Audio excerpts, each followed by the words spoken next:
Welcome to Friday Eve. People would call it Thursday, but I think if we call it Friday Eve, it just sounds better and we feel better. Good morning, everyone. Chief Meteorologist Tim Miller. Hope you had a great night as we are diving now into Thursday, and people are looking forward to the weekend. A lot of people have off because of, it was either with 4th of July being on Saturday, either people took the week prior, right, up to 4th of July, or this week off. So if you're at the beach and you're enjoying yourself, continue to do so. There's no worries. But there are some changes coming in our forecast, which we'll talk briefly about. We'll get into this. But I want to start off by talking about some good news. We, of course, are in the middle of hurricane season. And what you see here is the latest projections from Colorado State University. There's basically two organizations that predict hurricanes and the hurricane season. One, of course, is the National Hurricane Center, and the second is Colorado State University. They've been doing this for a long time.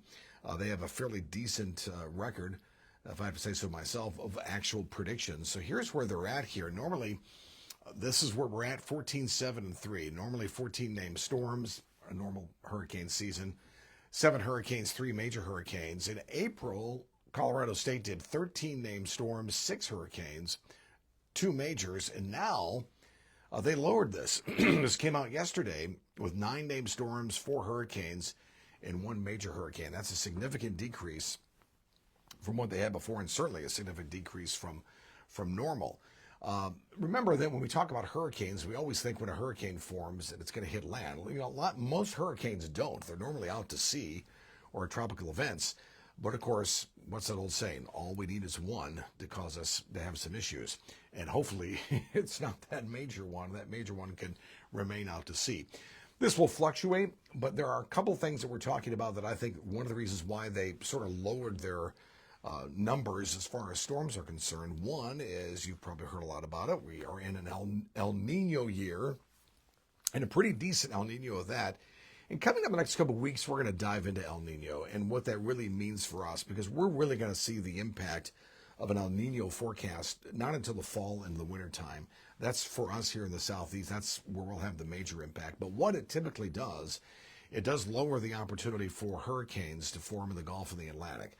It creates what we call wind shear, and wind shear doesn't allow these storms to bubble up and form. It sort of like cuts it off. It's like putting a lid on if you're cooking spaghetti or something or whatever, boiling pot, that puts the lid on it so nothing boils up. Doesn't mean it can't happen. It just means that the opportunity certainly is a lot less. We're also dealing with a lot of Saharan dust that's moving over from the Saharan desert all across the Atlantic, and we're dealing with that. Gives us some great sunsets, causes me to lose my voice, and it also does limit hurricane development. So between all of that, that certainly is some good news there. So that is from the Colorado State University. So thank you guys for that update and giving us some good news, because we could always use some good news. Let's do some updating as to where we're talking about the heat. For us, here's the deal. We're going to still be in this heat situation for the next several days until we get up to Saturday. Once we get to Saturday afternoon, I think will be about it. And then Sunday, Monday, Tuesday, maybe even into Wednesday of next week, we're going to be done with these big heat index, as we'll actually have a cold front that will sag down, which is rare for July, and that'll give us the focus of some decent showers and storms. But the real story, as I talked about yesterday, is going to be from about Charleston down to Savannah to Hilton Head, right in here, which we don't have the numbers. But I promise you're going to have a heat index of 111 to 114 degrees, and that's dangerous heat. Here we are. This is at 11 o'clock this morning, feeling like 97 Columbia, 91 Greenville. That's doable. But notice Charleston at 100, Savannah near 100. So when we say Savannah, the Hilton Head, we're basically talking the same thing, right? Once we get into the afternoon time, Charleston at 100, 104 Savannah. But again, right in here, this area here is where I'm expecting that heat index about 110, feeling like 102 Columbia, 101 in Florence. Greenville, you're not doing too bad at 95. That's still hot, but not as bad as it could be. And then again, we're still the evening time, still dealing with this heat. Notice as we go through the nighttime hours, there's 2 o'clock in the morning, still almost feeling like 87 Columbia, 93 in Charleston. Let's get to Friday real quick.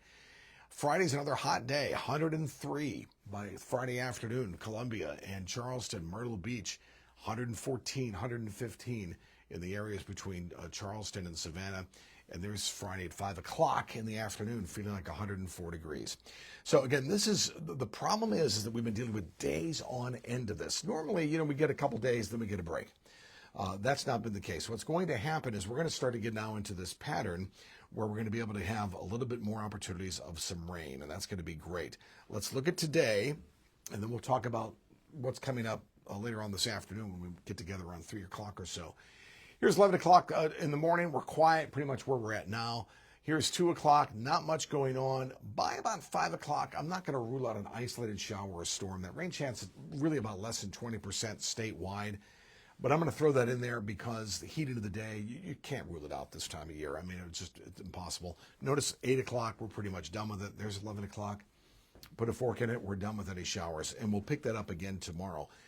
The better opportunity for rain comes this weekend. So coming up later on this afternoon, we're going to talk about our rain this weekend, significantly cooler temperatures that are headed our way for the weekend, and how the rain will sort of maybe dampen your festivities if you're going out to the beach or the lake. All right, so we'll talk about this afternoon. In the meantime, stay hydrated, stay cool, and we'll see you a bit about 3 o'clock or so this afternoon.